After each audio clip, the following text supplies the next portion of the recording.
You're sitting somewhere quiet, maybe it's late, and out of nowhere a song comes on, or you catch a certain smell and suddenly you're back, somewhere else, someone else. That feeling, the one that's somehow sad and warm at the same time, it's not weakness, it's not escapism, and according to decades of research, it might actually be good for you. Today we're exploring nostalgia, a feeling that doctors once believed could kill you, and what science now understands about why looking backward might help us move forward. Here's something that might surprise you. In 1688, a Swiss physician named Johannes Hofer coined the word nostalgia. But he wasn't describing a pleasant feeling, he was diagnosing a disease. He believed it could cause lesions, fever, even death.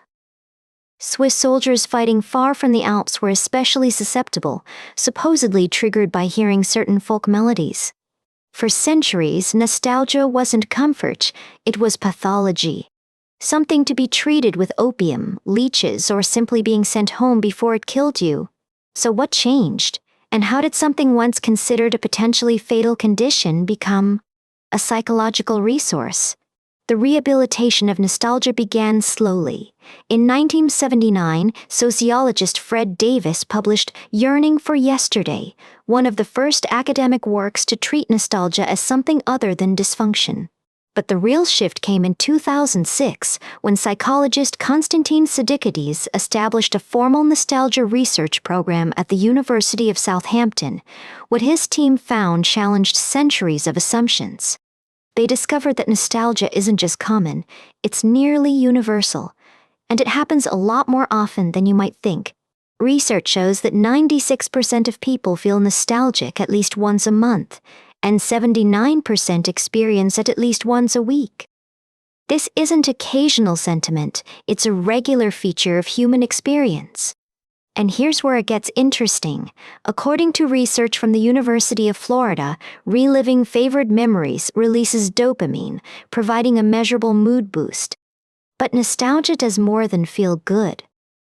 The American Psychological Association reviewed decades of evidence and found something remarkable about what it actually does in the brain. Nostalgia boosts self-esteem. It increases meaning in life. It fosters social connectedness, and it attenuates loneliness, boredom, stress, and, remarkably, even death anxiety. Think about that for a moment. A feeling we once treated with leeches actually helps buffer us against some of the most fundamental challenges of human existence. To understand why nostalgia works, researchers needed to look inside the brain. What they found reveals just how complex this seemingly simple emotion actually is. Studies using brain imaging have shown that nostalgia activates a whole network of regions. Structures involved in self-reflection, autobiographical memory, emotion regulation, and reward processing all light up together. What's particularly fascinating is how nostalgia helps us cope with threat. The prefrontal cortex and anterior cingulate cortex, areas involved in top-down emotional regulation, become highly engaged. This means nostalgia isn't passive. It's not just wallowing in the past. Your brain is actively working, using positive memories to regulate your emotional state in the present. And recent research from 2025 has revealed something that changes everything we thought we knew about nostalgia. It turns out that not all nostalgia is created equal. Researchers identified 8 distinct topics that people tend to remember when they feel nostalgic. These range from family and positive emotions to longing and specific places. And here's the crucial finding. The specific content of what you reminisce about determines whether you feel better or worse afterward. What you remember matters as much as that you remember. Memories centered on family, personal achievement, and positive emotions? Those produced favorable psychological outcomes. They left people feeling better, more connected, more grounded. But memories dominated by longing, by what's been lost or who's no longer there, showed a different pattern. These didn't provide the same psychological boost. This resolves a long-standing puzzle in the research. For years, scientists wondered why nostalgia sometimes helped people and sometimes seemed to make things worse. The answer wasn't whether you engaged in nostalgia, it was what you chose, consciously or not, to remember. The content shapes the consequence. So what does this mean for you? First, consider that nostalgia isn't weakness or escapism. It's a genuine psychological resource that you can use strategically. When you're feeling lonely, anxious, or facing existential questions, you might want to deliberately engage with positive memories. The research suggests it actually helps. But pay attention to what you're remembering. Memories involving family, personal accomplishments, and genuine positive emotions tend to leave you feeling better. Memories dominated by longing, those may not.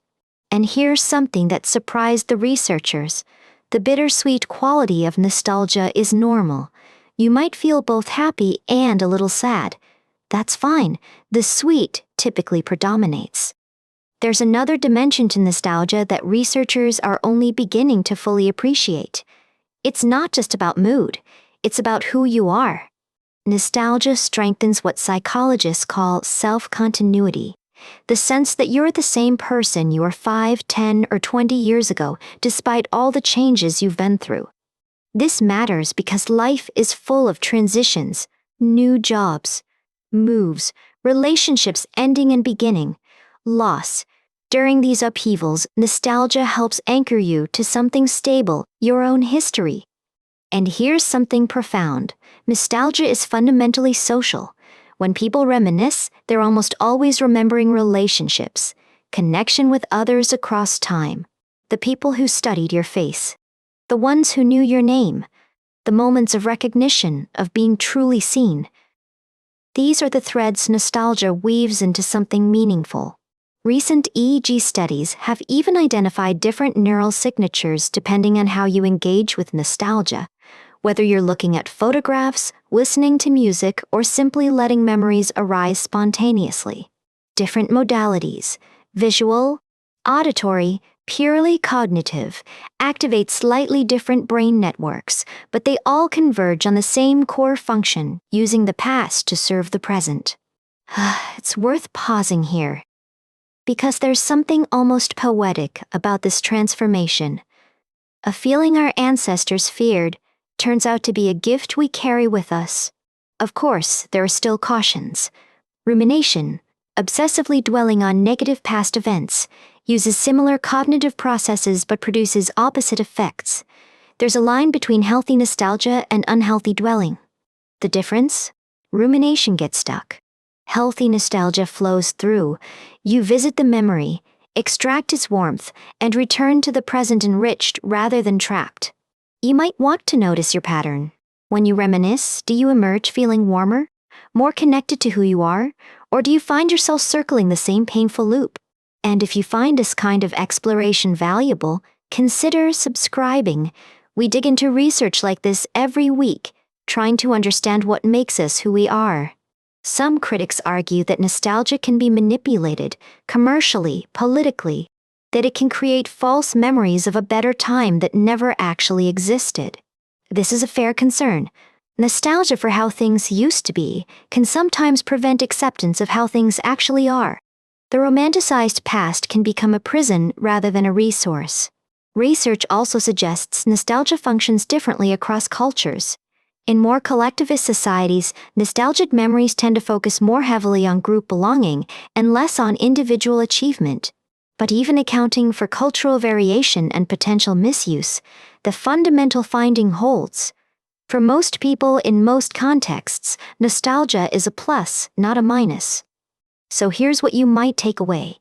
The next time that wave washes over you, that sudden transport to another time, don't resist it, but notice what you're remembering. Are you dwelling on loss, or are you connecting with moments of love, achievement, belonging? One drains, the other replenishes. Consider keeping photos, mementos, music playlists, tools that can help you deliberately access the memories that nourish rather than the ones that deplete.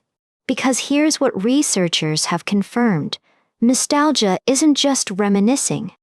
It's a form of self-care, one that's been with us far longer than we had words to describe it. We started with 17th century Swiss soldiers dying of homesickness in foreign lands. We end with a simple truth. They weren't sick. They were human. The ache they felt wasn't pathology. It was connection to the mountains, to the melodies, to the people they'd left behind. The same connection we all carry. Nostalgia isn't a disease, it's medicine. And you've been carrying the prescription your whole life.